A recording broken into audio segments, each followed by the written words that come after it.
Hey there, adventurers. Gather round because today we're talking about one of my favorite homebrew legendary actions. And by favorite, I mean brand new that I just created, so you know it's good. It's not even been playtested yet. But I think it could be amazing for your game. An ability so spicy, so judgmental, and so beautifully petty that it makes even devils and angels say, "No, you look at your life choices." This, my friends, is the Penance Gaze.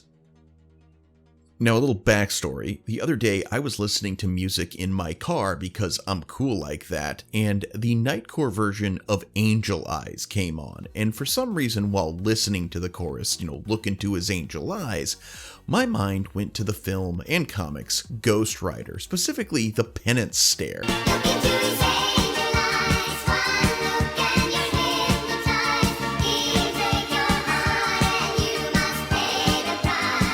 And that gave me an idea, one that could be used in two different directions.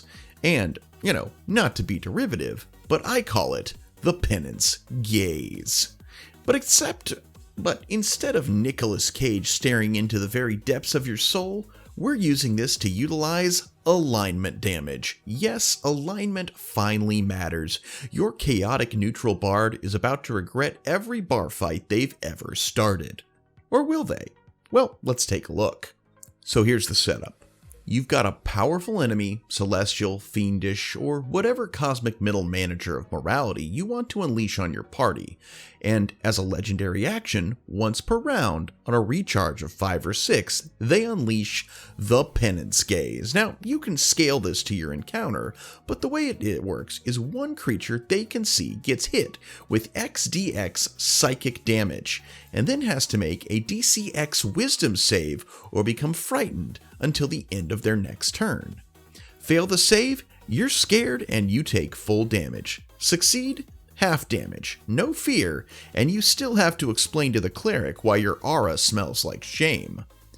But why is this any different than any other attack? Why is it fun and evil? Well, most D&D tables treat alignment like parsley on a plate. It's there, it's technically food, but nobody really cares.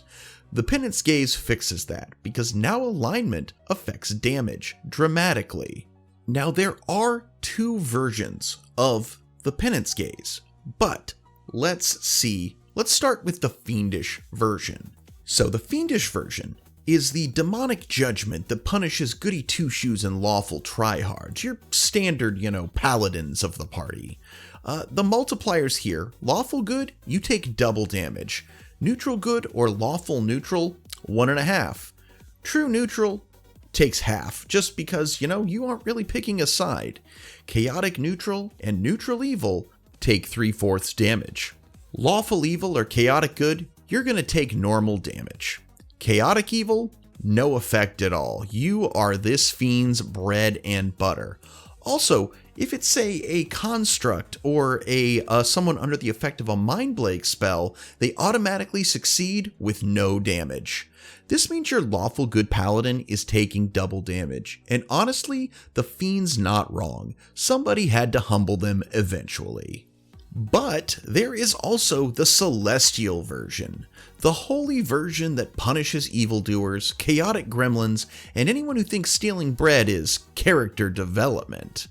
So, for the celestial version, lawful good, no effect. You are a paragon of virtue, and the Penance Gaze does nothing to you. Neutral good, lawful neutral, well, you're going to take 3/4. True neutral, as always, takes half. You didn't really pick a side, and you still need to be punished, but not as much as others.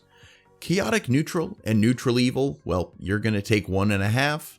Lawful evil and chaotic good, normal damage. Chaotic evil, you're taking double. And once again, anything without an alignment or the mind blank spell, an auto success with no damage. Chaotic evil rogues get absolutely atomized by this. One glance from a celestial and suddenly they're reevaluating every decision that led them there. If we look at the alignment charts, essentially, you take more damage based on how far from your god's light you've strayed. Whether that's good or bad, who knows, depends on the version.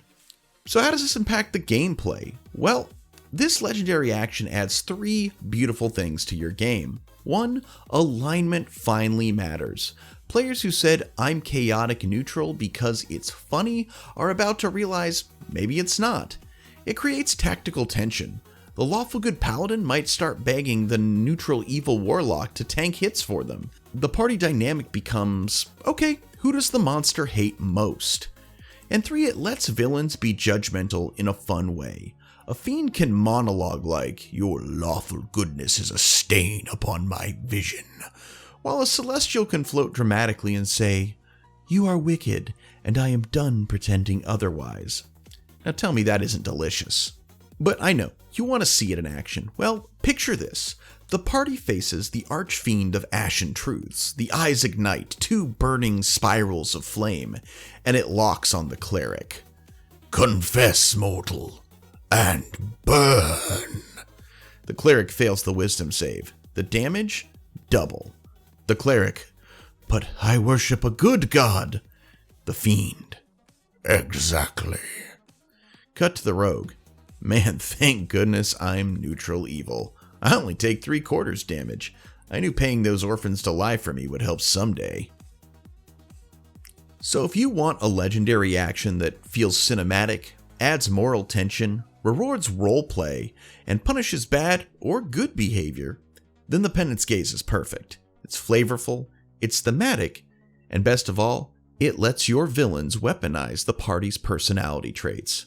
Because nothing says epic fantasy like a monster looking deep into a hero's soul and going, "Wow, cringe." Thanks for watching, adventurers. If you enjoyed this, hit like, hit subscribe, and keep your alignments honest, because someone is watching.